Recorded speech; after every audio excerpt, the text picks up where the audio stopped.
Senator Davey. Thank you very much. On the 19th of September in 2023, the Bureau of Meteorology, who we all lovingly refer to as the BOM, despite their failed attempt at changing their brand during desperate floods, they announced an El Niño event was pending. By January 2024, the headlines were reading, "Farmers frustrated after destocking following BOM's incorrect El Niño forecast" on the ABC. Sky News had BOM's El Niño prediction cost a lot of farmers a lot of money. And this one, from Beef Central, asked the crucial question: did BOM's El Niño forecast bomb the 2023 cattle market? The BOM's forecasts are crucial to regional Australia, not just for farmers and agricultural businesses, but for also our communities. Now, at the time, despite people saying that the Bureau's predictions were horrifically inaccurate, people were cutting the BOM some slack. One Victorian farmer, quoted by the ABC at the time, said he did not hold the BOM solely responsible, as it is, after all, a forecast, not gospel. But I wonder how those people feel now after reading a report by the Australian National Audit Office that turns out that the BOM has been scrimping on their asset management and maintenance program. The BOM is responsible for providing our weather, water, climate and ocean services across Australia and also to overseas clients. They currently have an operating budget of $440 million a year from the federal government, plus about $100 million annually from external sources through commercial enterprises. It should be managing $1.3 billion in non-financial assets, and the observing network assets make up approximately 28% of the Bureau's total asset base. The Bureau conducted a body of work between 2018 and 2020 to model the cost of their asset management and maintenance program. And they made a pitch for extra funding for this, which was duly granted in the 21-22 budget by the former Liberals and Nationals government to the tune of $225.6 million in additional funding over 3 years, converting to $143 million each year after that, over 10 years, to maintain a proactive assets maintenance schedule consistent with industry best practice. 4 years on, and we read the ANAO report, which has found the BOM has not monitored or reported on whether the money for maintenance is actually being spent on keeping its asset base in order. The Enterprise Asset Management Plan, approved in 2020, has not been reviewed since. An Enterprise Asset Management System, known as EAMS, used for observing network assets and related IT equipment, was rolled out in 2021, with data transferred completed by 2022. Yet, by May 2024, the Bureau advised the ANAO that it is not yet able to rely on information from the EAMS system or to report accurately on the performance of assets in its observing network.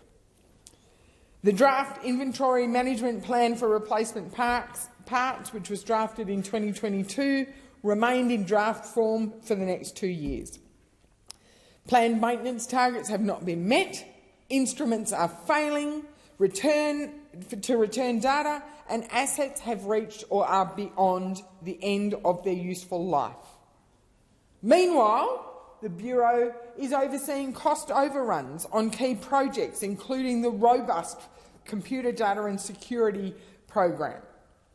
In estimates hearings, the Bureau has repeatedly obfuscated about the cost overruns of the robust program, and I must commend Green Senator Barbara Pocock for her investigation and interrogation of the BOM on this issue. The final cost for robust, well, is it final? Because the Bureau's chief, Dr Andrew Johnson, has admitted there's still probably 10% more work to be done. But we do know from costings that were released in September last year, the final cost was $866 million, which is almost $100 million over the original budget. And yet successive governments continue to trust the Bureau to deliver.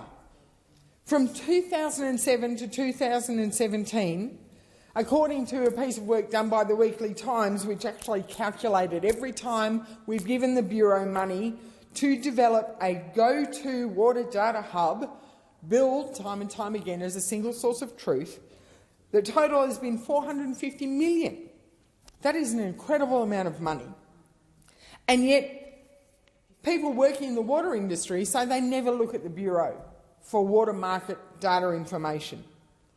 And in 2022, yet again, it was found in the Water Market Reform Final Roadmap report, it was recommended that the Bureau be given responsibility to develop and implement a data systems framework to include a single national water data hub.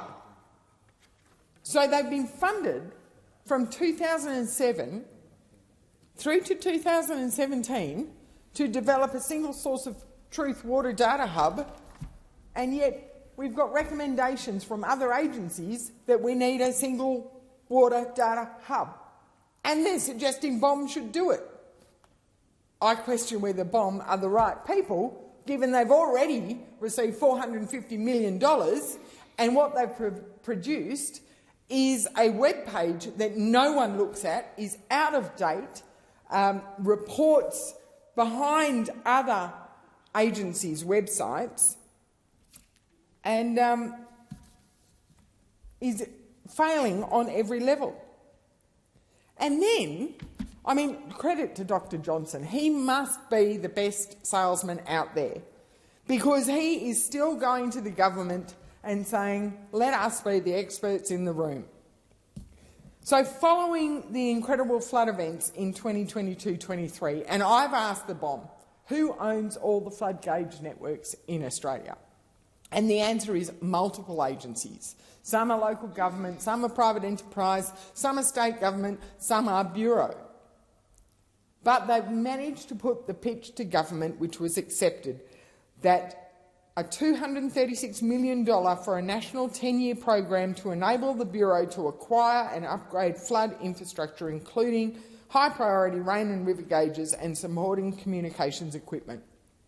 Now, on the surface, a single owner of the flood gauge network would be sensible. But after reading the ANAO report, how can I have confidence that the Bureau are the right people to do that job? We've seen their performance for the Lismore floods, appalling. The trauma of that incident, where people were reading the BOM's forecasts and they went to bed one night being told they had 2 days before the flood peak would reach, and it still would not exceed historic records, to 5 a.m. the next morning having the police knocking on their door telling them to get out, and the flood peaking within 24 hours of those people going to bed. The trauma is still palpable. We've seen similar failures in Victoria, in Rochester, Seymour and Echuca. And in January 2023, the township of Menindee flooded despite the Bureau not picking up, because they say the Tallywalker Creek, whose swollen flows were coming into the system, is ungauged. Yet this same agency has access to satellite systems that can actually monitor when a farmer is illegally diverting water from the system. So do we trust the BOM to get it right? I accept and acknowledge that the Minister has now asked the BOM for an urgent briefing to get to the bottom of what's gone wrong, but the ANAO report is absolutely enlightening reading, and I will hope that Dr Johnson comes to the next estimates prepared to answer questions. Senator